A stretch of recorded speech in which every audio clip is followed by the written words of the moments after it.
Good morning, dear students. So after discussing about units in this chapter, units and measurement, now let us discuss about the dimensions of physical quantities. So what are these dimensions? Dimensions means these are nothing but these tell us about the nature of physical quantities. So far we saw the measurement. This was given by the units. Okay, through the help of units we came to know, like if you measure something, like as I discussed in the last class, if you last few classes, that if you measure this chalk piece length as something like 6 centimeter or 7 centimeter, then we know that it is just not 7, it is centimeter. What is that? Centimeter is the unit. So now we are comparing this with respect to a standard, what is known as meter standard in case of length. Okay, similarly we have other standards for other units, and then comparing with the standard, we say in comparison with that, we the present measurement is having this much value, means compared to that it has, let us say compared to the meter, the distance from our home to our college is so much kilometers or so much meter, something like that. So that's how we put it. So that is in comparison with the standard, reference standard. We always discussed about the units, and we have fundamental units, derived units, and we had various type of errors and how to take care of them, how to calculate them, how to further reduce them, and how to apply them in the rules of operations and further significant figures, so on. Like that we saw many aspects in this chapter. Now at the last bit of this is dimensions, which is very much important, because the out of 3 marks in the final exam which will be asked from this chapter, sometimes you may get all the 3 marks from only this topic, the subtopic which we have. Means dimensions alle nimige ಒಂದು problem ಕೊಟ್ಬಿಡ್ಬೋದು. ಅದು 3 marks questions ಅಲ್ಲಿ ಒಂದು problem ಹಾಕ್ಬಿಡ್ತಾರೆ, ಚಿಕ್ಕ problem ಇರುತ್ತೆ, ಡೈಮೆನ್ಷನ್ಸ್ನ ಕಂಡುಹಿಡಿಯೋದು ಆ ಥರ ಇರುತ್ತೆ, correctness ಅಂತ ಹೇಳ್ತಾರೆ. ಸೊ ಅದನ್ನು ಹಾಕ್ಬಿಟ್ರೆ that it self will like summarize for the whole chapter. Means you have a great opportunity here, just learn this chapter, this class and the next class, so that you can completely take care of this whole chapter. Or of course you have to take care of whole chapter, you have to study whole chapter, because as I said, this is the only chapter where you have to by heart some of the things, and this is something like a fundamental chapter. ಯಾಕೆ ಅಂತ ಹೇಳಿದರೆ, ನಿಮಗೆ ಯಾವುದೇ chapter ಹೋಗಿ ಮುಂದೆ motion in straight line ಇರ್ಬೋದು, ಅಥವಾ motion in plane ಇರ್ಬೋದು, ಅಥವಾ ಇನ್ನೂ ಸೆಕೆಂಡ್ ಬುಕ್ಕಲ್ಲಿ ಥರ್ಮೋಡೈನಮಿಕ್ಸ್ ಇರ್ಬೋದು, ಯಾವುದಾದ್ರೂ ಕೂಡ ನಿಮಗೆ unless you specify particular units, you don't know which quantity you are talking about, isn't it? So if you just say 70, we don't know whether you are talking about temperature or current or length or mass. We don't know. So that is why it is really important. Please remember that whenever you do some problems, especially I have seen this with many students in my college and other colleges also, that whenever you do the problems, at the end please don't forget to put the units, otherwise you will lose 1 mark straight away, even if your answer is right. Okay, even if your answer is right, you will lose straight away 1 mark, because you have not put the unit, because without unit the number doesn't have any value, isn't it? Because we don't know which quantity you are talking about. Okay, so on that note, let us continue this discussion. Let us start the discussion of dimensions in this chapter, that dimensions of physical quantities. So this tells us about the nature of physical dimensions, nature of physical quantities. That is one important aspect. So this tells us about the nature of physical quantity. So here we talked about the measurement of the physical quantity, how to measure them in terms of units, and there are fundamental units and there are derived units, so on and so forth we saw. But now I am talking about here, these are, now we can come to know the nature of dimensions. So what is dimensions? Idandre ಏನು ಅರ್ಥ ಇದು? How is it different from units ಅಂತ? How is it different from units ಅಂತ? So we will see in due time.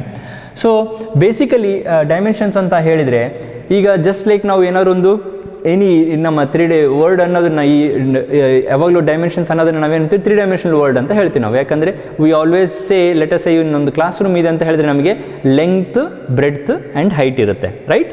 So we have only 3 dimensions in Euclidean world ಅಂತ ಹೇಳ್ತೀವಿ ಇದಕ್ಕೆ.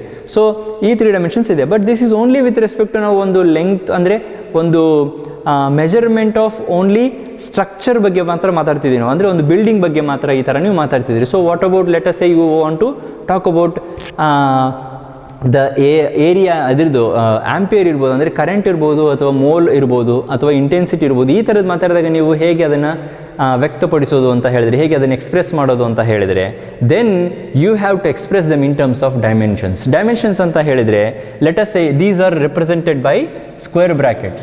Okay, these are represented by square brackets.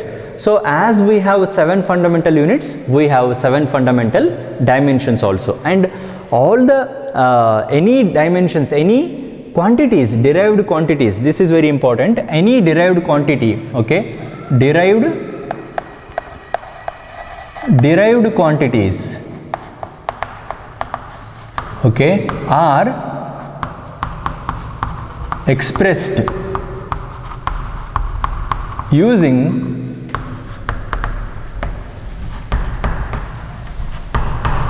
dimensions, ಅಂದರೆ basic dimensions which are basic. Okay, so basic dimensions ಇಂದ ಇಟ್ಕೊಂಡು ನೀವು ಇದನ್ನೆಲ್ಲ express ಮಾಡ್ತೀರಿ. So that is what is the important aspect. ಅದನ್ನು ಹೇಗೆ ಅಂತ ನಾವು ಹೋಗ್ತಾ ನೋಡೋಣ. So for example let us say you have length, ಬೇಸಿಕ್ಕಾಗಿ ನೋಡ್ಕೊತ ಹೋಗೋಣ. So it is represented by capital L. So similarly you have mass, so capital M ಅಂತಲೇ ಬರೀಬೇಕು. So then you have time, okay, so something like you have T ಅಂತ. ಇದನ್ನು ಯೂನಿಟಿಗೆ ಹೇಗೆ connect ಆಗುತ್ತೆ ಅಂತ ನಾನು ಇನ್ನೊಂದು 2 ಮಿನಿಟ್ಸಲ್ಲಿ ಹೇಳ್ತೀನಿ ನಿಮಗೆ. So like that you have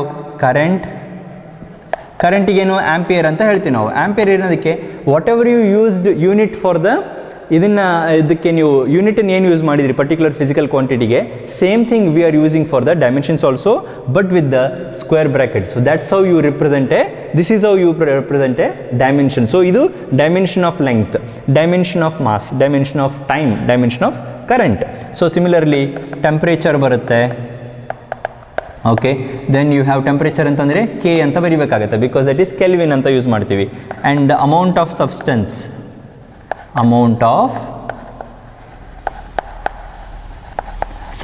ಅಂತ ಬರುತ್ತೆ. That is you remember the dimension, the unit was MOL ಮಾತ್ರ. ಮೋಲ್ ಅಂತಂದರೆ MOLE ಅಂದರೆ ದ ಅಮೌಂಟ್ ಟೋಟಲ್, ಅದು ಯೂನಿಟ್ದು ನೇಮ್ ಅದು, ಆ್ಯಂಡ್ ಯೂನಿಟ್ದು ಸಿಂಬಲ್ ಏನಂತ ಹೇಳಿದ್ರೆ MOL ಮಾತ್ರ. ಸೊ ಅದನ್ನೇ ನಾನು ಡೈಮೆನ್ಷನ್ ಆಗಿ ಬರಿತಾ ಇದ್ದೀನಿ. And lastly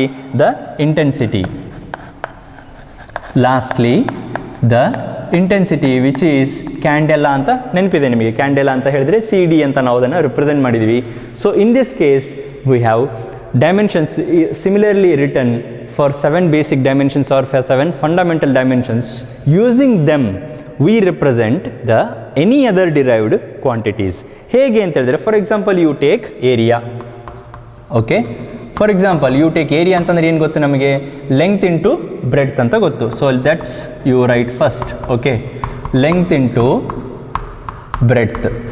okay, but you know both are dimensions of, both are measured in terms of length only, right? So unit ಪ್ರಕಾರ ಏನಂದರೆ ಈಗ ಎರಡು ಕೂಡ ಲೆಂಗ್ತ್ಗಳಂತಂದರೆ ಉದ್ದ ಎಷ್ಟು ಅಂತ, ಉದ್ದ ಒಂದು ಅಗಲ, ಕನ್ನಡದಲ್ಲಿ ಹೇಳಬೇಕಂದ್ರೆ ಇದು ಉದ್ದ, ಇದು ಅಗಲ, ಬ್ರೆಡ್ತ್ ಅಂದರೆ ಅಗಲ. ಸೊ ಅದನ್ನೇನು ಮಾಡ್ತೀವಿ ನಾವು ಇಲ್ಲಿ, ಇದಕ್ಕೆ ಏನು ಮಾಡ್ತೀವಿ ಅಂತ ಹೇಳಿದ್ರೆ, ನಾವು in terms of dimensions we write it like this. So dimensions of L, right? Length ಅಂದರೆ ಯೂನಿಟ್ದು, ಅದಕ್ಕೆ ತಕ್ಕ ಹಾಗೆ ಯೂನಿಟ್ ಯಾವುದಿದೆ, ಲೆಂಗ್ತ್ದಿದೆ, ಅದಕ್ಕೆ ತಕ್ಕ ಹಾಗೆ ಡೈಮೆನ್ಷನ್ ಏನು ಬರೀಬೇಕು ನಾವು, ಲೆಂಗ್ತ್ದೇ ಬರೀಬೇಕು. So dimension of L into dimension of L, that is dimension of L square ಅಂತ ಮೇಲ್ಗಡೆ ಹೊರಗಡೆ ಬರಿತೀವಿ ಮೊದಲು. ಪ್ಲೀಸ್ ಅಬ್ಸರ್ವ್ ಹಿಯರ್, ಸ್ಕ್ವೇರ್ ಅಂತ ಟಾಪಲ್ಲಿ ಬರಿತೀವಿ, ಬಿಕಾಸ್ ಡೈಮೆನ್ಷನ್ ಆಫ್ ಎಲ್ ಲೆಂಗ್ತ್ದು ಸ್ಕ್ವೇರ್ ಇದು. But further because we want for area, ನಾವು ಅದನ್ನು ಏನಂತ ಬರಿತೀವಿ, we write inside. So this is now is the derived dimensions, how you represent ಇದು derived quantity ಇದ್ದಂಗೆ area, right? Because this is not the fundamental quantity, physical quantity. These are the fundamental physical quantities. ಯಾವುದು length, mass, time ಅವೆಲ್ಲ. So ಅದಕ್ಕೆ ಹಾಗೇನೆ area ಅಂತ ಹೇಳಿದ್ರೆ length into length ಆಗುತ್ತೆ. Length square ಅಂತ ಹೇಳಿದ್ರೆ ಈ ಥರ ನೀವು ರಿಪ್ರೆಸೆಂಟ್ ಮಾಡಿದರೆ, ವಿದಿನ್ ದ ಬ್ರಾಕೆಟ್ಸ್ ಈ ಥರ ರೆಪ್ರೆಸೆಂಟ್ ಮಾಡಿದರೆ, ನಾವು this becomes the dimensions of area. Okay, this becomes dimensions of area. Okay, dimensions of area. So similarly you can take other examples. Okay, I will give a few more examples. Force anta ತಗೊಳ್ತೀವಿ. Force ಅಂತ ಹೇಳಿದ್ರೆ ಇದನ್ನ ನಾವೇನಂತ ಹೇಳ್ತೀವಿ, mass into acceleration ಅಂತ ಹೇಳ್ತೀವಿ. Okay, ನಿಮಗೆ ಮತ್ತೆ ನೆಕ್ಸ್ಟ್ ಚಾಪ್ಟರಲ್ಲಿ ಬರುತ್ತೆ, ಇದು ಡೀಟೇಲ್ ಆಗಿ ಬರುತ್ತೆ, ಮೋಷನ್ ಸ್ಟೇಟ್ ಲೈನಲ್ಲಿ ಬರುತ್ತೆ. ಮಾಸ್ ಇಂಟು ಎಕ್ಸಲರೇಷನ್ ಅಂತ ಹೇಳಿದ್ರೆ, ಸೊ ಎಕ್ಸಲರೇಷನ್ ಅಂತ ಹೇಳಿದ್ರೆ ಏನು ಮಾಡ್ತೀವಿ ಅಂತಂದ್ರೆ ನಾವು actually it is meter per second square ಅಂತ ಬರುತ್ತೆ ಯೂನಿಟ್, ಅಂದರೆ length divided by time square ಅಂತ. ಸೊ ಇಲ್ಲಿ ಸಿಂಪಲಾಗಿ ಬರೀಬೇಕಂದ್ರೆ length divided by time square ಅಂತ ಬರಿತೀವಿ. ಅದನ್ನು ನಾವು ಇದರಲ್ಲಿ ಹೇಗೆ ಬರಿತೀವಿ ಅಂತ ಹೇಳಿದ್ರೆ, so we write M into L T L by T square ಅನ್ನೋದನ್ನು ನಾನೇನು ಮಾಡ್ತೀನಿ, L T to the power of -2 ಅಂತ ಬರಿತೀನಿ. So that I write everything in the same line. ನನಗೆ ಡಿವೈಡೆಡ್ ಬೈ ಬರೆಯೋದಕ್ಕೆಲ್ಲ ಇಷ್ಟ ಇಲ್ಲ, ಯಾಕಂದರೆ I want to keep it in the same line. Okay, so ಹಾಗಾಗಿ ಏನು ಮಾಡ್ತೀನಿ ನಾನು, ಎಕ್ಸಲರೇಷನ್ ಅಂದರೆ length divided by time square. Okay, ಅದನ್ನು ನಾನು ಇಲ್ಲಿ ಡೈರೆಕ್ಟಾಗಿ ಏನು ಮಾಡ್ತಿದ್ದೀನಿ, ಲೆಂಗ್ತ್ ಇಂಟು ಟೈಮ್ ಸ್ಕ್ವೇರ್ ಅಂದರೆ T to the power of -2 ಅಂದರೆ ಡಿನಾಮಿನೇಟರ್ ಅಂತ ನಿಮಗೆ ಅರ್ಥ ಆಗುತ್ತೆ. ಸೊ ನಾನು ಮಲ್ಟಿಪ್ಲೈ ಮಾಡಿದಾಗ ಏನಾಗುತ್ತೆ, within the brackets it will become like this. Within the brackets, ಅಂದರೆ within the square brackets, it will become m into l into t to the power of -2. ಯಾವುದದು, ಫೋರ್ಸ್ದು. So like this you can give any number of examples. So for example, one more important aspect ನಾನು ಕೊಡ್ತೀನಿ ನಿಮಗೆ example, because this is very important from the point of view of your exam. ಯಾವಾಗಲೂ ಒಂದು ಕೇಳ್ತಾರೆ, strain ಅಂತ ನಿಮಗೆ ಬರುತ್ತೆ, stress strain ಅಂತ ಎಲಾಸ್ಟಿಸಿಟಿ ಚಾಪ್ಟರಲ್ಲಿ ಬರುತ್ತೆ ಸೆಕೆಂಡ್ ಬುಕ್ಕಲ್ಲಿ. ಅದರಲ್ಲಿ ಯಾವಾಗಲೂ ಒಂದು ಕ್ವಶನ್ ಕೇಳ್ತಾರೆ, what are the dimensions of strain ಅಂತ. ಅಥವಾ ಇನ್ನೊಂದು ಕ್ವಶನ್ ಇದೆ, ಅದು ನಾವು ನಿಮಗೆ ಬರೆದ ಮೇಲೆ ಗೊತ್ತಾಗುತ್ತೆ. ಸ್ಟ್ರೇನ್ ಅಂತ ಹೇಳಿದ್ರೆ that is change in length with respect to the original length ಅಂತ. ಓಕೆ, ನಾನು ಎಕ್ಸ್ಟೆನ್ಷನ್ ಅಂತ ನಿಮಗೊಂದು ಪ್ರಾಬ್ಲಮ್ ಮಾಡಿಸಿದ್ದೆ ಲಾಸ್ಟ್ ಕ್ಲಾಸಲ್ಲಿ, ನಿಮಗೆ ನೋಡಿದರೆ ನೆನಪಿರುತ್ತೆ ನೀವು ಮಾಡಿದರೆ. ಸೊ ಎಕ್ಸ್ಟೆನ್ಷನ್ ಅಂದರೆ L small L capital L ಅಂತ ನಾವು ಬರ್ಕೊಂಡಿದ್ವಿ, ರೈಟ್. ಸೊ ಆ ಥರ ಆ ಎಕ್ಸ್ಟೆನ್ಷನ್ ಎಷ್ಟಾಯಿತು ಯಂಗ್ಸ್ ಮಾಡ್ಲೆಸ್ ಅಂತ ನಾನು ಎಕ್ಸ್ಪ್ಲೇನ್ ಮಾಡಿದ್ದೆ ಸಿಂಪಲ್ಲಾಗಿ. So extension is also length. Okay, original length is also length only in terms of unit. So ಅದೇ ಥರನೇ ಡೈಮೆನ್ಷನಲ್ಲೂ ಕೂಡ ಹಾಗೇನೆ. ಸೊ ಇದನ್ನು ಯಾವ ಥರ ಬರಿತೀವಿ ಅಂತ ಹೇಳಿದ್ರೆ ನಾವು ಈ ಥರ ಬರಿತೀವಿ, ಇಕ್ವೇಷನ್ ವೈಸ್ ಈ ಥರ ಬರಿತೀವಿ. ಅಂದರೆ strain equal to change in length, ಅಂದರೆ ಚೇಂಜ್ ಇನ್ ಲೆಂಗ್ತ್ ಅಂದರೆ ಸ್ಮಾಲ್ ಚೇಂಜ್ ಇನ್ ಅಂದರೆ ಲೆಂಗ್ತ್ ಅಂತ, change in length divided by original length ಅಂತ ಬರೆದ್ರೆ ಇದಾಗುತ್ತೆ. ಸೊ ಇದ್ರದ್ದು ಏನಾಗುತ್ತೆ, again this is L divided by this is L. So what is this is L to the power of 0. So ಅದಕ್ಕೆ ನಾವೇನು ಮಾಡ್ತೀವಿ, L to the power of 0 ಆಗುತ್ತೆ. ಸ್ವಲ್ಪ ಡೀಟೇಲಾಗಿ ಏನು ಮಾಡ್ತೀವಿ ಅದನ್ನು, M to the power of 0, L to the power of 0, T to the power of 0 ಅಂತ ಬರಿತೀವಿ. So that means what, strain, this one is dimensionless. So that means this is a very interesting aspect here. So it's a 1 mark question, sure 1 mark question ಬರುತ್ತೆ ನಿಮಗೆ ಆ ಥರ. One of the important questions that which are the dimensionless quantity, whether strain is a dimensionless quantity, ಈ ಥರ ಒಂದು question ಕೇಳ್ತಾರೆ. Okay, whether it has units or it doesn't have unit, ಅದನ್ನು ಕೂಡ ಕೇಳ್ತಾರೆ. Whether it is dimensionless and unitless. Okay, ಈಗ unit ನೋಡ್ಕೊಳ್ಳಿ ನೀವು, ಅದು ಕೂಡ ಯೂನಿಟ್ಲೆಸ್ ಆಗೋಗುತ್ತೆ. ಅಂದರೆ ಯೂನಿಟ್ಲೆಸ್ ಏನಾಗುತ್ತೆ, ಮೇಲ್ಗಡೆನೂ ಕೂಡ ಲೆಂಗ್ತ್ ಯೂನಿಟ್ ಇದೆ, ಕೆಳಗಡೆ ಕೂಡ ಲೆಂಗ್ತ್ ಇದೆ, ಮೀಟರ್ ಕ್ಯಾನ್ಸಲ್ ಆಗಿ ಅಲ್ಲಿ ಕೂಡ ಯೂನಿಟ್ಲೆಸ್ ಅದು. So this is strain is very unique ಆಗಿ ನಿಮಗೆ, there is no units, there are no units and there are no dimensions. ಆ ಥರ ಒಂದು ಸಿಚುವೇಶನ್ ಇಲ್ಲಿ ಕ್ರಿಯೇಟ್ ಆಗುತ್ತೆ. ಸೊ ಫರ್ದರ್ ಇನ್ನೊಂದು ನೀವು ಎಕ್ಸಾಂಪಲ್ ಕೂಡ ತೊಗೋಬೋದು, ಪ್ಲೇನ್ ಆ್ಯಂಗಲ್ ತೊಗೋಬೋದು ನೀವು. ಪ್ಲೇನ್ ಆ್ಯಂಗಲ್ ಅಂತ ಹೇಳಿದ್ರೆ ಏನಾಗುತ್ತೆ, ಅಲ್ಲಿ D S divided by R ಅಂತ ಬರಿತೀವಿ. Okay, D theta equal to D S by R ಅಂತ. ಇಲ್ಲೇನಾಯಿತು, again you can write L divided by L. So ಇಲ್ಲಿ ಕೂಡ ಹಾಗೇನೆ ಇದು ಡೈಮೆನ್ಷನ್ಲೆಸ್ ಕ್ವಾಂಟಿಟಿ ಆಗುತ್ತೆ. Okay, this is also dimensionless quantity. ಯಾವುದು, plane angle. Okay, plane angle ಕೂಡ ನಿಮಗೆ ಡಿ ಎಸ್ ಬೈ ಆರ್ ಆಗೋದಕ್ಕೆ ಏನಾಗುತ್ತೆ, ಲೆಂಗ್ತ್ ಬೈ ಲೆಂಗ್ತ್ ಅಂತ ತೊಗೊಂಡಾಗ ಡೈಮೆನ್ಷನ್ಸ್ ಎರಡು ಲೆಂಗ್ತ್, ಇದು ಆರ್ಕ್ ಲೆಂಗ್ತ್ ಅಂತ ಹೇಳ್ತೀವಿ, ಇದು ರೇಡಿಯಸ್ ಅಂತ ಹೇಳ್ತೀವಿ. You remember the first definition, first ಕ್ಲಾಸ್ದು ನೋಡ್ಕೊಳ್ಳಿ ಒಮ್ಮೆ. ಸೊ ಅದೇನಾಗುತ್ತೆ, ಇಲ್ಲಿ ಕೂಡ ಡೈಮೆನ್ಷನಲ್ ಆಫ್ ಲೆಂಗ್ತ್ ಆಯಿತು, ಈ ಡಿನಾಮಿನೇಟರ್ಲಿ ಕೂಡ ಡೈಮೆನ್ಷನ್ ಆಫ್ ಲೆಂಗ್ತ್ ಆಯಿತು. ಅದನ್ನು ನೀವು ಎರಡು ಕ್ಯಾನ್ಸಲ್ ಆಗೋದಕ್ಕೆ ಏನಾಗುತ್ತೆ, it is L to the power of 0, ಅಂದರೆ ಎಲ್ 1 - 1 ಆಗುತ್ತಲ್ಲ ಮೇಲೆ ಹೋದರೆ. So L to the power of 0 ಅಂದರೆ it is M to the power of 0, L to the power of T to the power of 0 ಅಂತ ಬನ್ನಿ. ಯಾಕೆ ಈ ಮೂರು ಬರಿತಾ ಇದ್ದೀವಿ ನಾವು, ನಿಮಗೆ ಕ್ವಶನ್ ಬರ್ಬೋದು, ಸರ್ ಯಾಕೆ ಬರಿತಾ ಇದ್ದಾರೆ, ಮೂರು ಯಾಕೆ ಬರಿತಾ ಇದ್ದಾರೆ, ಬರೀ L to the power of 0 ಬರೆದ್ರೆ ಸಾಕಲ್ವಾ, ಯಾಕೆ ಬರಿತಿದ್ದೀನಿ ಅಂತ ಹೇಳಿದ್ರೆ, ದಿಸ್ ಈಸ್, ನೀವು ನಾನು ಆಗಲೇ ಹೇಳಿದಾಗೆ, ಬೇರೆ ಪ್ರೀವಿಯಸ್ ಕ್ಲಾಸಸಲ್ಲಿ ಹೇಳಿದಾಗೆ, ಈ ವರ್ಷ ನೀವು mostly you will be this one studying about mechanics ಅಂತ ಹೇಳಿದರೆ mostly it is to do with the length of the ಇದ್ರದ್ದು length of the this one any dimensions ಅಂದರೆ ಈ ಥರ ಬಿಗ್ಗರ್ ಆಬ್ಜೆಕ್ಟ್ಸ್ದು what are the masses, what are the lengths and what is the time scales ಅಂತ ಇದ್ರ ಮೇಲೆ ನೀವು work ಮಾಡ್ತೀರಿ. ಓಕೆ, ಇದ್ರ ಮೇಲೆ ನೀವು ಸ್ಟಡಿ ಮಾಡ್ತೀರಿ. ಅದರದ್ದು ಆ ಸ್ಟಡಿ ಮಾಡೋದೇ ನಿಮಗೆ motion in straight line, motion in a plane, ಆಮೇಲೆ ಟಾರ್ಕ್ ಮುಂದೆ ಬರ್ಬೋದು, ರೊಟೇಷನಲ್ ಮೋಷನ್ ಬರ್ಬೋದು. Okay, all these chapters are based on this only. Okay, ಅದಕ್ಕೋಸ್ಕರನೇ ನಾವು ಅದನ್ನು ಮೆಕ್ಯಾನಿಕಲ್ ಡೈಮೆನ್ಷನ್ಸ್ ಇರೋದ್ರಿಂದ we put in terms of three basics MLT. There are of course these are also basic only. All 7 are basic dimensions only. But because we are in the this one chapter of related to the, we are discussing about the chapters which are related to mechanics. ಅದಕ್ಕೋಸ್ಕರ ನಾವೇನು ಮಾಡ್ತೀವಿ, we are only working in terms of, we are only putting it in terms of M, L and T, mass, length and time. So ಇದು ಈಗ ನೋಡಿ, ಇದು ಡೈಮೆನ್ಷನ್ಲೆಸ್ ಆಗುತ್ತೆ. But ಇದು is it unitless? ಇದನ್ನು ನಾವು ರೇಡಿಯನ್ ಅಂತ ಕರಿತೀವಿ. ಪ್ಲೇನ್ ಆ್ಯಂಗಲನ್ನು ನಾವು ರೇಡಿಯನ್ ಅಂತ ಕರಿತೀವಿ, ಯೂನಿಟ್. ಸೊ ಇದು ಯೂನಿಟ್ ಇದೆ ಇದಕ್ಕೆ, it has unit but it doesn't have any dimension. ಈ ಥರ ಕೂಡ ಕ್ವಶನ್ನು ಟ್ವಿಸ್ಟ್ ಮಾಡಿ ಕೇಳ್ಬೋದು. ಡೈಮೆನ್ಷನ್ಲೆಸ್ ಕ್ವಾಂಟಿಟಿ ಅಂದ ತಕ್ಷಣ ಎರಡೂ ಬರಿಬೋದು ನೀವು. ಆದರೆ one which has unit but not dimensions ಅಂತಂದರೆ this is not the answer. Strain is not the answer but this is the answer. Okay, that's how you have to think about this. ನಾವು ಈ ಥರ ನೀವೇನಾದ್ರು ಬರೆದ್ರಿ ಅಂತ ಹೇಳಿದ್ರೆ, whenever you just write it like, okay, ಈ ಥರ ನೀವೇನಾದ್ರು ಬರೆದ್ರಿ ಅಂತಂದರೆ something like you wrote ML T⁻⁻² ಅಂತ ಈ ಥರ ಬರೆದ್ರಿ ಅಂತಂದರೆ this is called, okay, this is simply called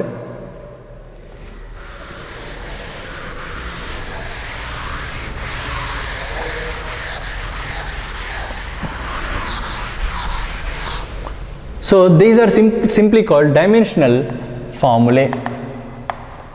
Dimensional formulae ಅಂತಂದರೆ you can also say dimensional formula ಅಂತ ಬರಿಬೋದು. ಸಿಂಗ್ಯುಲರ್ ಆದರೆ ಫಾರ್ಮುಲಾ ಆಗುತ್ತೆ. ಓಕೆ, ಸಿಂಗ್ಯುಲರ್ ಆದರೆ ಫಾರ್ಮುಲಾ ಅಂತ ಹೇಳ್ತೀವಿ. ಪ್ಲೂರಲ್ ಆದರೆ ಅಂದರೆ ಬಹುವಚನ ಆದರೆ ನಾವು ಫಾರ್ಮುಲೆ ಅಂತ ಕರಿತೀವಿ, LAE ಅಂತ ಬರಿತೀವಿ. ಫಾರ್ಮುಲಾಸ್ ಅಂತ ಹೇಳಬಾರ್ದು, ಅದು ಅಮೇರಿಕನ್ ಇಂಗ್ಲೀಷಲ್ಲಿ ಹೇಳ್ತಾರೆ. ಬಟ್ ಬ್ರಿಟನ್ ಇಂಗ್ಲೀಷಲ್ಲಿ we talk about in terms of formulae ಅಂತ ಹೇಳ್ತೀವಿ. ಸೊ ಇದನ್ನು ಸಿಂಪಲ್ಲಾಗಿ ನೀವು ಹೀಗೆ ಬರೆದ್ರಿ ಅಂತ ಹೇಳಿದ್ರೆ, so for any quantity if you just simply write this right hand side ಅಂತ ಹೇಳ್ತೀವಿ ನಾವು. Okay, so if you just write what are the dimensions of a particular quantity, some quantity ನಂಗೆ ಗೊತ್ತಿಲ್ಲ ಯಾವುದು ಅಂತ. Okay, if you write it like that then it is simply called dimensional formulae. Okay, but what are the dimensional equations? Dimensional equations. Okay, what are the dimensional formulae and what are the dimensional equations? So if you write simply ML T⁻², then it is simply what is known as dimensional formula. ಅಥವಾ you have L into T⁻⁻1 ಈ ಥರ simple ಆಗಿ ಬರೆದ್ರೆ, ಅಥವಾ you have L³ okay, ಅಥವಾ ML-3. So ಈ ಥರ ನಾನು ಯಾವುದು ನಾನು ಬರೆದ್ರು ಕೂಡ anything which I write, then it is simply these are called dimensional formulae. Okay, ಇದು ನಮಗೆ ನಮ್ಮ ಡೈಮೆನ್ಷನಲ್ ಇಕ್ವೇಷನ್ಸ್ ಅಂತ ಹೇಳೋಕ್ಕಾಗಲ್ಲ. ಇಕ್ವೇಷನ್ ಅಂದರೆ ಯಾವಾಗಲೂ ನೋಡಿ, ನೀವು right hand side left hand side ಎರಡೂ ಇರಬೇಕಾಗತ್ತೆ. ಅಥವಾ ನೀವು ರೈಟ್ ಹ್ಯಾಂಡ್ ಸೈಡ್ ಇರೋದನ್ನು ಕೂಡ ಲೆಫ್ಟ್ ಹ್ಯಾಂಡ್ ಸೈಡ್ ತಂದುಕೊಂಡು =0 ಅಂತ ಬರೀತೀರಿ. ಓಕೆ, ನೀವು ಮ್ಯಾಥಮೆಟಿಕ್ಸಲ್ಲಿ ಇದನ್ನೆಲ್ಲ ಓದಿರ್ತೀರಿ. ಇಲ್ಲಿ ಡೈಮೆನ್ಷನಲ್ಲೂ ಕೂಡ ಅದು ಆ ಥರ ಅಪ್ಲೈ ಆಗುತ್ತೆ. ಸೊ ಈಗ ನಾನು ಇದಕ್ಕೆ, so these are all called anything like this are called, they are dimensional formulae. Now if I equate them with respect to what is the dimensional quantity, okay, what is the physical quantity, ಯಾವ physical quantity ಗೆ ನೀವು equate ಮಾಡ್ತಾ ಇದ್ದೀರಿ ಅಂದರೆ ಇದು ಯಾವ physical quantity ಯ dimension ಅಂತ ನೀವು represent ಮಾಡಿದ್ರಿ ಅಂದರೆ on the left hand side, then this is an equation. Okay, now this is an equation. ನೀವು ಓನ್ಲಿ ಒಂದು ರೈಟ್ ಹ್ಯಾಂಡ್ ಸೈಡ್ ಮಾತ್ರ ಬರೆದ್ರಿ ಅಂತಂದರೆ then it becomes dimensional formula. But if you put it on the left hand side which quantity you are equating to, ಅಂದರೆ ಯಾವ ಕ್ವಾಂಟಿಟಿಯ ಇದು dimension ಅಂತ ನೀವು ಬರೆದ್ರಿ ಅಂತ ಹೇಳಿದ್ರೆ then it is called dimensional equation ಅಂತ ಹೇಳ್ತೀವಿ ಅದಕ್ಕೆ. So similarly L into T⁻⁻1 ಅಂತ ಹೇಳಿದ್ರೆ ಲೆಂಗ್ತ್ ಡಿವೈಡ್ ಬೈ ಟೈಮ್ ಅಂತ ಹೇಳ್ತೀವಿ, that is nothing but velocity. So ಅದನ್ನು ನೀವು ಸ್ಮಾಲ್ v ಅಂತ ಬರಿಬೋದು, ವೆಲಾಸಿಟಿ ಅಂದರೆ ಸ್ಮಾಲ್ v ಅಂತ ಬರಿತೀವಿ ನಾವು. ಅದೇ ಥರನೇ L³ ಅಂದ್ರೆ ಏನು, length into breadth into height which is nothing but volume. So ಅದನ್ನು ನೀವು ಕ್ಯಾಪಿಟಲ್ V ಅಂತ ಬರಿಬೋದು. ಇದೇನಾಗುತ್ತೆ, ಮಾಸ್ ಡಿವೈಡೆಡ್ ಬೈ ವಾಲ್ಯೂಮ್ ಅಂದರೆ m into L⁻⁻3. m divided by L³ ಇರೋದನ್ನು ನಾನು ನ್ಯೂಮರೇಟರಲ್ಲಿ ಕಳಿಸಿ m into L⁻⁻3 ಅಂತ ಬರ್ಕೊಂಡಿದ್ದೀನಿ. ಸೊ ಹಾಗಾಗಿ ಇದೇನಾಗುತ್ತೆ, ಮಾಸ್ ಡಿವೈಡೆಡ್ ಬೈ ವಾಲ್ಯೂಮ್ ಅಂದರೆ ಏನಾಯಿತು, ಡೆನ್ಸಿಟಿ. ಸೊ ಅದನ್ನು ನೀವು ಈ ಥರ ಬರಿಬೋದು. So now all these are dimensional equations. Okay, all these are dimensional equations. ಈಗ ನೀವು only whenever you have on the left hand side ಯಾವ ಕ್ವಾಂಟಿಟಿಗೆ ನೀವು ಈಕ್ವೇಟ್ ಮಾಡ್ತಾ ಇದ್ದೀರಿ ಅಂತ ಬರೆದ್ರೆ ಅಂದರೆ then and only then okay it is called a dimensional equation. ಈಗ ನಮಗೆ ಈಗ ಅದನ್ನು ಲೆಫ್ಟ್ ಹ್ಯಾಂಡ್ ಸೈಡಲ್ಲಿ ನೀವು ಬರೀದೇ ಇದ್ದರೆ ಇದು ಅಷ್ಟೇ ಬರೆದ್ರಿ ಅಂತಂದರೆ ನೀವು then it is simply dimensional formula. Okay, so this is the basic things you need to understand to now carry out the dimensional analysis. So what is dimensional analysis? Dimensional analysis ಅಂದರೆ first one of the important aspect ಅದರಲ್ಲಿ ನೆನಪಿಡಬೇಕಾಗಿರೋದು ಅಂದರೆ ನಾವು okay dimensional analysis ಅಲ್ಲಿ we have to remember what is the dimensional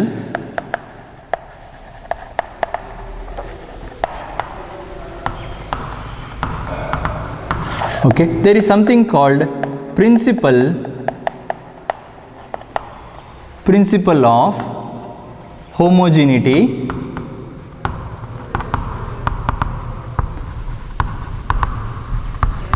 okay, it is something called principle of homogeneity of dimensions anta. Homogeneity andre enu ಅಂದರೆ usually it is called uniformity ಅನ್ನೋದಕ್ಕೆ ನಾವು ಇನ್ನೊಂದು word ಅಂತ use ಮಾಡ್ತೀವಿ. Uniformity ಅಂದರೆ ಏನು? ಅದಂದರೆ ಎಲ್ಲ ಕಡೆ ಒಂದೇ ಥರ ಇರುವಂಥದ್ದು ಅಂತ, ಎಲ್ಲೂ ಕೂಡ ಬದಲಾವಣೆ ಆಗಲಿಕ್ಕಿಲ್ಲ, ಆ ಥರದಕ್ಕೆ ನಾವು ಹೋಮೋಜಿನಿಟಿ ಅಂತ ಹೇಳ್ತೀವಿ. ಸೊ ಇಲ್ಲಿ ಏನರ್ಥ ಅಂತ ಹೇಳಿದ್ರೆ this means this according to this ಅಥವಾ ಇದರ ಪ್ರಕಾರ principle of homogeneity of dimensions ಪ್ರಕಾರ ಏನು ಅಂತ ಹೇಳಿದರೆ any two dimensions which are having they can only be added or subtracted. Any quantities can only be added or subtracted. Dimensions of quantities can be added or subtracted only when their dimensions are right.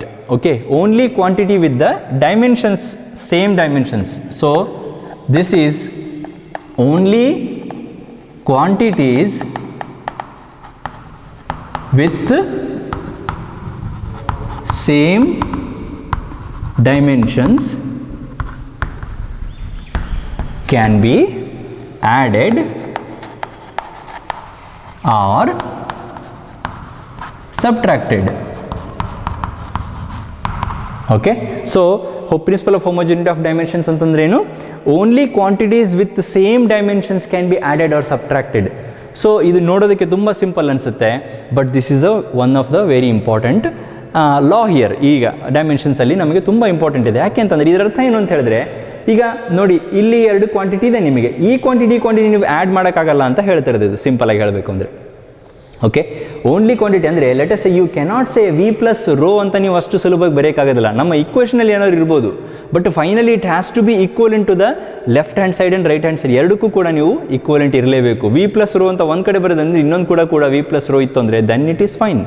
But you cannot add, okay, you cannot add any quantities with the same dimensions. ಬೇರೆ dimensions ಇರೋದು ನೀವು add ಮಾಡೋಕ್ಕಾಗಲ್ಲ. You can only add quantities with the same dimensions. Okay, add or subtract both ಎರಡೂ possible ಇದೆ. ಯಾವಾಗ ಅಂದರೆ ಎರಡು ಕ್ವಾಂಟಿಟೀಸ್ದು ಡೈಮೆನ್ಷನ್ಸು ಸೇಮ್ ಇರಬೇಕಂದ್ರೆ ಎರಡು quantities dimensions let us say ನೀವು final velocity minus initial velocity ಎಷ್ಟು ನೀವು ವೇಗದಲ್ಲಿ ಓಡ್ತಾ ಇದ್ದೀರಿ ಅಂತ ನಾವು ಹೇಳಬೇಕು ಅಂತಂದರೆ, ನೀವು ಕೊನೆಯ ವೆಲಾಸಿಟಿ ಎಷ್ಟು ಅಥವಾ ಮೊದಲನೇ ವೆಲಾಸಿಟಿ ಎಷ್ಟು ಅಂತ ನೀವು ಮೈನಸ್ ಮಾಡಬೇಕು ಅಂತಂದರೆ ನಾವು ಇಟ್ ಮೀನ್ಸ್ ಡೆಫಿನೆಟ್ಲಿ ನಾನು ಆಲ್ರೆಡಿ ಹೇಳಬೇಕಾದ್ರೆ ನಿಮ್ಗೆ ಅರ್ಥ ಆಗುತ್ತೆ. ವೆಲಾಸಿಟಿ ಅಂದ ತಕ್ಷಣ ನನಗೆ ಗೊತ್ತು both are having same dimensions. ಯಾವುದು? Whether it is initial, whether it is instantaneous, ನಿಮಗೆ ನೆಕ್ಸ್ಟ್ ಚಾಪ್ಟರ್ ಬರುತ್ತೆ. Whether it is final velocity, whether it is speed, ಇವೆಲ್ಲದಕ್ಕೂ ಕೂಡ ನಮಗೆ ಡೈಮೆನ್ಷನ್ಸ್ ಮಾತ್ರ ಒಂದೇ ಇರುತ್ತೆ. That is one of the important aspect you have to understand about the dimensions. ಇಲ್ಲಿ dimensions ಅನ್ನೋದು ಈ ವೆಲಾಸಿಟಿ ಆ ವೆಲಾಸಿಟಿ ಅಂತ ಡಿಫ್ರೆನ್ಷಿಯೇಟ್ ಮಾಡೋದಿಲ್ಲ. ಓಕೆ, ಎಲ್ಲದೂ ಕೂಡ ಹಾಗೇನೆ. ಅಥವಾ ಲೆಟ್ ಅಸ್ ಸೇ ನೀವು ಇನಿಷಿಯಲ್ ಟೈಮ್ ಅಂತ ಬರ್ಕೊಳ್ತೀರಿ T0 ಅಂತ ಬರ್ಕೊಳ್ತೀರಿ, ಅಥವಾ ಫೈನಲ್ ಟೈಮ್ ಅಂತ ಬರ್ಕೊಳ್ತೀರಿ TF ಅಂತ, ಅಥವಾ ಮಿಡ್ ಟೈಮಲ್ಲಿ ಎಲ್ಲರೂ ನೀವು ರನ್ನಿಂಗಲ್ಲಿ ಇದ್ದಾಗ ಅಂತ ಅಂದರೆ ನಾವು T ಅಂತ ಬರಿತೀವಿ ಸಿಂಪಲಾಗಿ. ಸೊ ಹಾಗೆಲ್ಲ ಏನಾದರೂ ಬರ್ಕೊಳ್ಳಿ ನೀವು, but the dimension is always the same. So that means dimensions with physical those quantities can only be added or subtracted which are having only same dimensions. ಇದನ್ನು ನಾವು ಬೇಸಿಕ್ ಆಗಿ ಇಟ್ಕೊಂಡು ಒಂದು ಟೆಸ್ಟ್ ಅಂತ ಮಾಡ್ತೀವಿ ಅದಕ್ಕೆ. ಓಕೆ, ಸೊ ಏನು test ಅಂತ ಹೇಳಿದ್ರೆ we test the correctness of the equation. We test the correctness of the equation. ಅಂದರೆ ಒಂದು ಇಕ್ವೇಷನ್ ಕೊಟ್ಟಿರ್ತಾರೆ ನಿಮಗೆ. ಓಕೆ, ಆಲ್ರೆಡಿ ಅವರೊಂದು ಇಕ್ವೇಷನ್ ಕೊಟ್ಟಿರ್ತಾರೆ.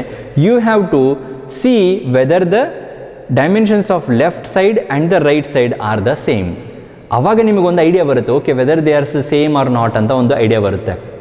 ಏನು ಸೇಮ್ ಆರ್ ನಾಟ್ ಅಂತ ಐಡಿಯಾ ಬರುತ್ತೆ ಅಂತಂದರೆ, ಇಫ್ ದೇ ಆರ್ ಸೇಮ್ ಅಂದರೆ left hand side and right hand side same ಇತ್ತು ಅಂತ ಹೇಳಿದ್ರೆ then you say okay it is dimensionally correct ಅಂತ. If they are not coming correctly ಅಂದರೆ ಎರಡು ಕಡೆ ಡೈಮೆನ್ಷನ್ ಸೇಮ್ ಇರದೇ ಇದ್ದರೆ then you say the dimensionally it's a wrong equation ಅಂತ.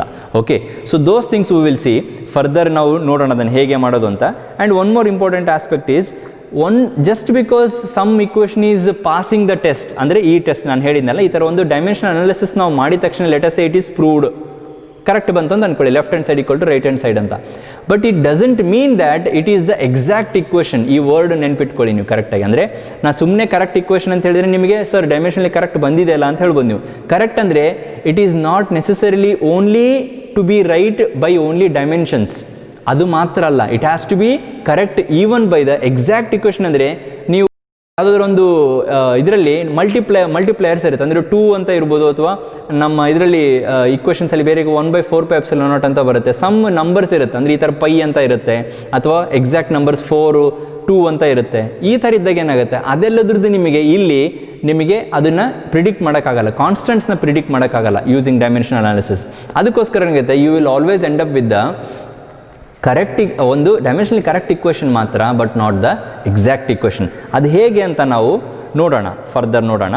ಓಕೆ, ಸೊ ಒಂದು ಎಕ್ಸಾಂಪಲ್ ನಾನು ನಿಮಗೆ ಕೊಡಬೇಕು ಅಂತ ಹೇಳಿದರೆ, ಓಕೆ, ಒಂದು ಎಕ್ಸಾಂಪಲ್ ಕೊಡಬೇಕಂತ ಹೇಳಿದರೆ let us say, so you take example ಇದೆ, ನೆಕ್ಸ್ಟ್ ಚಾಪ್ಟರಲ್ಲಿ ನೋಡ್ತೀರಿ ನೀವು ಇದನ್ನು. Okay, so this is one example of motion in one dimension ಅಂತ ಹೇಳ್ತೀವಿ ನಾವು. ಮೋಷನ್ ಇನ್ ಒನ್ ಡೈಮೆನ್ಷನ್ ಅಂತ ಹೇಳಿದರೆ ಒಂದು ಡೈಮೆನ್ಷನ್ ಅಂತ ಹೇಳಿದ್ರೆ ಒಂದು ಡೈರೆಕ್ಷನಲ್ಲಿ, ಆ ಡೈಮೆನ್ಷನ್ ಅಂದರೆ ಬೇರೆ ಮತ್ತೆ. ಓಕೆ, ಒನ್ ಡೈಮೆನ್ಷನ್ ಅಂತಂದರೆ ಅದನ್ನು dimension with respect to motion. ಅದು ಮೋಷನ್ ಅಂದರೆ ಒಂದು ಕಡೆ ನೀವು ಮೂವ್ ಆಗ್ತಾ ಇದ್ದೀರಿ ಮಾತ್ರ ಅಂತಂದರೆ ಎಕ್ಸ್ ಆಕ್ಸಿಸಲ್ಲಿ, ಅಂದರೆ ನೀವು ಎಕ್ಸ್ ಆಕ್ಸಿಸ್ ಮೂವ್ ಆಗ್ತಾ ಇದ್ದೀರಿ ಅಂತ ಅಂದ್ಕೊಂಡ್ರೆ ಒಂದು body, let us say this is only going like this, ಅಂದರೆ ಇದನ್ನು ಈ ಕಡೆ ಅಥವಾ ಮೇಲೆ ಹೋಗ್ತಾ ಇಲ್ಲ. ಅದರ್ 2 ಡೈಮೆನ್ಷನ್, ನಾವು 3 ಡೈಮೆನ್ಷನ್ಸ್ ಅಂದರೆ ಇನ್ terms of length, breadth, height ಹೇಳಿದ್ನಲ್ಲ, ಅದ್ರದ್ದಲ್ಲ, ಅದು ಅದರಲ್ಲಿ ಓನ್ಲಿ 1 ಫಿಕ್ಸ್ ಮಾಡ್ತಾ ಇದ್ದೀವಿ ನಾವು.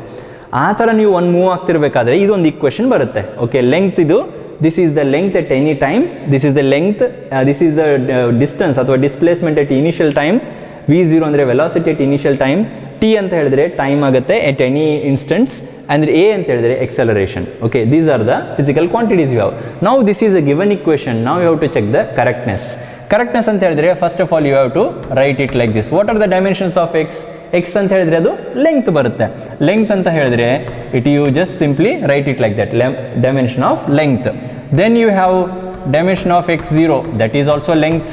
Weather it is initial or final, how does it matter? It is still dimension of length only. Then you write v0t. Okay, v0t ಏನಾಗುತ್ತೆ? v0 ಅಂತಂದರೆ velocity. Velocity ಅಂತ ಹೇಳಿದ್ರೆ ಏನಾಗುತ್ತೆ, ಸಿನ್ಸ್ ಇಲ್ಲಿ ಬರ್ಕೊಳ್ತೀನಿ ನಾನು, ನಿಮ್ಮ ಬ್ರ್ಯಾಕೆಟಲ್ಲಿ ಅಲ್ಲಿ ಬರ್ಕೊಳ್ತೀನಿ, velocity equal to length. Okay, ಇದು ಡಿಸ್ಟೆನ್ಸ್ ಡಿವೈಡೆಡ್ ಬೈ ಟೈಮ್ ಅಂತ ಬರುತ್ತೆ. ಡಿಸ್ಟೆನ್ಸ್ ಡಿವೈಡೆಡ್ ಬೈ ಟೈಮ್ ಅಂತಂದರೆ ಅದು L ಡಿವೈಡೆಡ್ ಬೈ ಟಿ ಅಂತ ಬರುತ್ತೆ.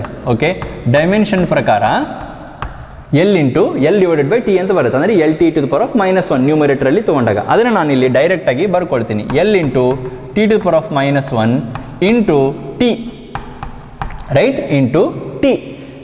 ಯಾಕಂದರೆ ಇಲ್ಲಿ ಟಿ ಇದೆ ಅಲ್ಲ, ಸೊ ಅದಕ್ಕೇನಾಯ್ತು ಈಗ t-1 + 1 0 ಆಗೋಯ್ತು. So again it is L. U C, 3 ಕೂಡ ಎಲ್ ಬಂತೀಗ. ಫೈನಲಿ ಲಾಸ್ಟ್ ಒನ್ ಏನು ಮಾಡಿತೀವಿ, ಹಾಫ್ AT² ಅಂತ ಬರಿತೀನಿ ಇಲ್ಲಿ ನಾನು. ಇಲ್ಲೇನಾಗುತ್ತೆ, ನಾವು what are the dimensions of half? There is no meaning to this. ಈ ಥರ ಲೈನ್ ಹೇಳೋಕ್ಕೆ ಆಗೋದಿಲ್ಲ, ತುಂಬ ತಪ್ಪಾಗುತ್ತೆ. ಯಾಕೆ? The dimensions are only of the quantities, physical quantities. ಅಂದರೆ ಎನಿ ಫಿಸಿಕಲ್ ಕ್ವಾಂಟಿಟಿ ಅಂದರೆ ಲೆಂತ್ ಇರ್ಬೋದು, ಮಾಸ್ ಅಥವಾ ಟೆಂಪರೇಚರ್, ಕರೆಂಟ್ ಅಥವಾ ಮೋಲ್, ಈ ಥರದ್ದು ಕ್ವಾಂಟಿಟಿದು ಡೈಮೆನ್ಷನ್ಸ್ ಇರುತ್ತೆ ಹೊರತು ಯಾವುದೇ ಕಾನ್ಸ್ಟೆಂಟ್ದು ಇದ್ರದ್ದು ಡೈಮೆನ್ಷನ್ಸ್ ಇರೋದಿಲ್ಲ. ಓಕೆ, ಅದಕ್ಕೆ ನಮಗೆ ಈ ಕಾನ್ಸ್ಟೆಂಟ್ಸ್ನ ನಾವು ಪ್ರಿಡಿಕ್ಟ್ ಮಾಡೋಕ್ಕಾಗಲ್ಲ ಏನು, ಅದಕ್ಕೆ ನಾವು ಕಾನ್ಸ್ಟೆಂಟ್ನ ಬಿಡ್ತೀವಿ ಇಲ್ಲ ಅಷ್ಟೇ. Okay, we are just leaving it. ಈಗ ನೆಕ್ಸ್ಟ್ ಡೈಮೆನ್ಷನ್ಸ್ ಆಫ್ ಎಕ್ಸೆಲರೇಷನ್ ಏನು ಅಂತ. ಎಕ್ಸೆಲರೇಷನ್ ಅಂತ ಏನಂತ ಹೇಳಿದ್ರೆ ವೆಲಾಸಿಟಿ ಡಿವೈಡೆಡ್ ಬೈ ಟೈಮ್. ಇಲ್ಲಿ ನಮಗೆ ವೆಲಾಸಿಟಿ ಅಂದರೆ ಡಿಸ್ಟೆನ್ಸ್ ಡಿವೈಡೆಡ್ ಬೈ ಟೈಮ್ ಅಂತ ಹೇಳಿದ್ರೆ ನಾನು, ಅಥವಾ ಡಿಸ್ಪ್ಲೇಸ್ಮೆಂಟ್ ಡಿವೈಡೆಡ್ ಬೈ ಟೈಮ್ ಅಂತ ಹೇಳ್ತೀವಿ.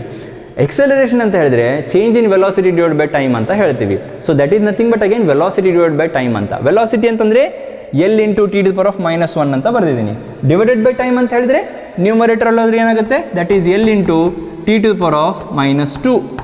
ಓಕೆ, T⁻⁻² ಇಂಟು t², ಈ ಥರ ಬರುತ್ತೆ. L⁻⁻² into t², that is equal to L again. You see, ನಾನೆಲ್ಲ ರೈಟ್ ಮಾರ್ಕ್ ಹಾಕಿದಾರಲ್ಲ ನೋಡಿ, L. ಸೊ ನಾವು this also L, this is also having dimensions of L. ಸೊ ನಾವು you say this is dimensionally correct equation. Dimensionally it's a correct equation. But already ಅವರು ನಿಮಗೆ half ಕೊಟ್ಟಿರೋದ್ರಿಂದ ನೀವು ಅದನ್ನು ಎಕ್ಸಾಕ್ಟ್ ಇಕ್ವೇಷನ್ ಅಂತ ಹೇಳ್ಬೋದು. ಇದನ್ನು ಅವ್ರು ನಿಮಗೆ ಹಾಫ್ ಕೊಟ್ಟಿಲ್ಲ, ಬರೀ ಒಂದು ಕಾನ್ಸ್ಟೆಂಟ್ ಕೆ ಅಂತ ಕೊಟ್ಟಿದ್ರೆ ಅಂದ್ಕೊಳ್ಳಿ, ಅವಾಗ ನಿಮಗೆ ಕಾನ್ಸ್ಟೆಂಟ್ ಕೆನ ನೀವು ಯಾವ ಥರ ನೀವು ಡೆಡ್ಯೂಸ್ ಮಾಡ್ತೀರಾ? ನಿಮಗೆ ಏನು ಅಂತ ಗೊತ್ತಿಲ್ಲ, ಕಾನ್ಸ್ಟೆಂಟ್ಗೆ ಏನು ಅಂತ ಗೊತ್ತಿಲ್ಲ, but still you will end up with the correctness of the equation. Because ನಿಮಗೆ ಕ್ವಾಂಟಿಟೀಸ್ದು ಡೈಮೆನ್ಷನ್ಸ್ ನಿಮಗೆ ಗೊತ್ತಾಗ್ಬಿಡುತ್ತೆ. ಬಿಕಾಸ್ ಎಕ್ಸೆಲರೇಷನಿಂದ ನಿಮ್ಗೆ ಗೊತ್ತು, ಟೈಮ್ದು ನಿಮ್ಗೆ ಗೊತ್ತು, ನೀವು ಅದನ್ನು ಸಬ್ಸ್ಟಿಟ್ಯೂಟ್ ಮಾಡ್ತೀರಿ and you get the final result just like this, whether there is half there are not, isn't it? ಅದು ಹಾಫ್ ಇರಲಿ ಬಿಡಲಿ ನಿಮಗೆ ಕರೆಕ್ಟಾಗಿ ಬರುತ್ತೆ. ಇದಕ್ಕೋಸ್ಕರನೇ because of this reason we say this dimensional consistency check ಮಾಡುವಂಥದ್ದು, ಡೈಮೆನ್ಷನಲ್ ಟೆಸ್ಟ್ ಅಂತ ಏನು ಹೇಳ್ತೀವಿ ಕರೆಕ್ಟ್ನೆಸ್ಗೆ, this is only is as the preliminary test ಅಂತ ಹೇಳ್ತೀವಿ. ಇದು ಒಂದು ಇನಿಷಿಯಲ್ ಚೆಕ್ ಅಂತ ಅಷ್ಟೇ, ಒಂದು ಇಕ್ವೇಷನ್ ಸರಿಯಾಗಿದೆಯೋ ಇಲ್ಲವೋ ಅಂತ. ಬಟ್ ಇದು ಪರ್ಫೆಕ್ಟ್ ಆಗಿದೆ ಅಥವಾ ಎಕ್ಸಾಕ್ಟ್ ಆಗಿದೆ ಅಂತ ನೀವು ಹೇಳಲಿಕ್ಕಾಗೋದಿಲ್ಲ. Okay, that is the important point you have to remember whenever we talk about dimensions. That is one of the important aspect. So whenever a equation fails the dimensional consistency, ಈ test fail ಆಯಿತು ಅಂತಂದರೆ then the equation is definitely wrong. But if it passes the test, then it is dimensionally correct, but it is not exactly the equation ಅಂತ ಹೇಳಬೇಕು ನೀವು. Okay, it is dimensionally exactly equation ಅಂತ ಹೇಳಬೇಕು. ಇದು correct ಬಂತು ಅಂತಂದರೆ it is only correct equation ಅಂತ ಹೇಳ್ಬೋದು, but not the exact equation. Okay, ಬುಕ್ಕಲ್ಲಿ ನಿಮಗೆ ಇನ್ನೊಂದು ಹಾಫ್ mv² = mgh ಅಂತ ಮಾಡಿದ್ದಾರೆ, ಅದೊಂದು ನೀವು ಮಾಡ್ಕೊಳ್ಳಿ. It is very simple to do it.